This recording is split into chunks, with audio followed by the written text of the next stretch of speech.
వాళ్ళు అది తమిళ శాస్త్రకు మన మునీశ్వరుడు మనోనేతృత్వం ఆయన కనిపెట్టి ఆయన చేసిన వైద్యం వల్ల ఆ రోజుల్లోని శస్త్రచికిత్స చేసిన మహానుభావుడు సర్జరీ చేశాడు. కాలిపోయి చర్మాన్ని వేశాడు. ఎముకలకి తిరిగిపోతే ఎముకలు సర్జరీ చేశాడు. కోర్స్ సర్జరీ చేశాడు. ఎన్నో సర్జరీ చేస్తున్నాడు. అంటే మన యొక్క సుశిక్షణ గొప్పవాడు. శక్తులు మనకున్నా కానీ పెద్ద పెద్ద కార్పొరేట్ సంస్థలు మనకెవరికి లేదు. ప్రపంచం కళ్ళు తెరగలిగారు మన దగ్గర. అంత గొప్ప నాకు చూసిన వాళ్ళు 11వ సంవత్సరం నుంచి మొదలు పెట్టారు. అనేక రకాలైన రాజులు ముందు తురుష్కులు ఈ ముస్లింస్ వీళ్ళందరూ పాల్పడ మొదలు పెట్టారు. తర్వాత బ్రిటిష్ వాళ్ళు వచ్చారు.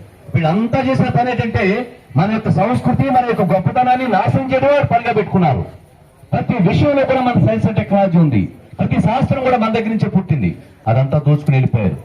మన దగ్గర నుంచి పిఠాపురంలో ఒక బ్రాహ్మణ్ తీసుకుని వెళ్ళిపోయి మన దగ్గర నుంచి వేదాలని అన్నింటినీ తర్జుమా చేయించుకుని వాడు నేర్చుకుని వాడు కనిపెట్టాలని చెప్పారు. విమానం కూడా మన భారతదేశం యొక్క గొప్పతనాన్ని బయట తీసుకురాకుండా ఉండడానికి, భారతదేశం వేలాది సంవత్సరాల క్రితం ఉన్న సంస్కృతిని బయట రాకుండా ఉండడానికి సర్వనాశనం చేసే ప్రయత్నం జరిగింది. ఏమంటారు నెహ్రూ గారు? నెహ్రూ గారు చేసిన పని ఇంకోటి చేశామా మీకు? నెహ్రూ ఎంత దుర్మార్గమైన వ్యవస్థ చేశాడు. హిందువులకు పిల్లలు పుట్టకూడదు, మీరు ఇద్దరు లేక 3 పిల్లలు చాలా చెప్పి మరగబెట్టారు.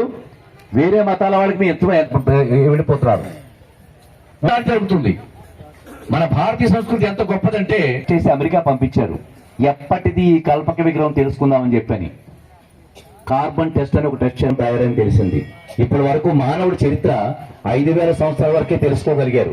6,000 సంవత్సరాల క్రితం యొక్క శివుడు బొమ్మ దొరికిందనంటే మనం ఎంత సనాతనమైన వాళ్ళం, మనం ఎంత గొప్పవాళ్ళం భారతీయులు. ఎవడు మన గురించి తప్పుగా మాట్లాడేది తొక్క తోలు తీసి ఓడబెట్టాలి ఒక్కొక్కడిని కూడా. మనం గొప్పవాళ్ళం, మా భారతీయులు చాలా గొప్పవాడు. ఈ మధ్యన రష్యాలో జర్మనీలో